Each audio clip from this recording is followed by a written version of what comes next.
the FAA monitoring this situation. We know that it is en route or heading in the direction of Cuba.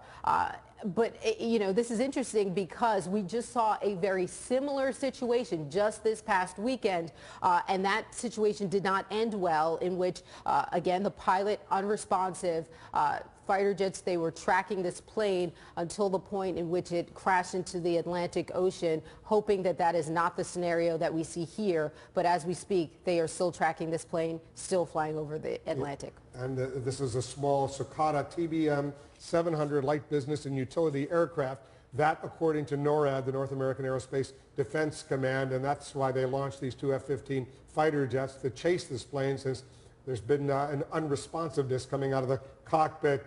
Joining us on the phone right now is Ted Soliday. He's the executive director of the Naples airport. This plane was en route from Rochester, New York to Naples. What can you tell us, Ted? Well, I think what I've heard you saying already, you've got just about everything we know. We do know that it's a TBM-700, as you mentioned, and which is a single-engine light aircraft. We do not know the people at this point and what their condition is and why they would. It appears on radar that they're still at altitude. I know that they've been flying for almost 5 hours. That's a long time for that aircraft. So again, as your one announcer mentioned, we hope it doesn't end in a very negative situation. Usually when a plane like this takes off from Rochester, New York, they've got a manifest, how many people are on board, the pilot, the co-pilot. Have you gone through that yet, Ted? Well, we don't have that information. That would be in the FAA's domain. We've contacted our tower to see if they have anything. We don't have any information like that on it. And you don't know if there was one pilot or two pilots. We know it's a 7-seater. It's a small plane, right? That's correct. It's a very small plane. I think it's actually a 6-seater, but some people maybe could say 7-seater. It's either a 6 or 7-seater. Usually, if they've been flying now for 5 hours, what is the normal time they would have in a plane like this in terms of the fuel? How long can a plane like this flying at 20 or 25,000 feet stay in the air? Well, you're asking me to really speculate. It's a good little airplane. It's a turboprop. It depends on how hard it has to work to get up there and how many people it really does have on board. But once it gets up that high in altitude, that it can cruise at a good speed and with a low fuel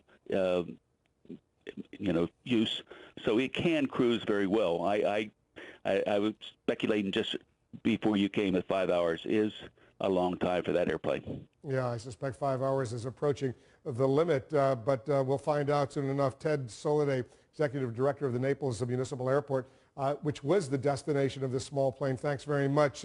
Barbara Starr is getting new information over at the Pentagon. What are you picking up, Barbara?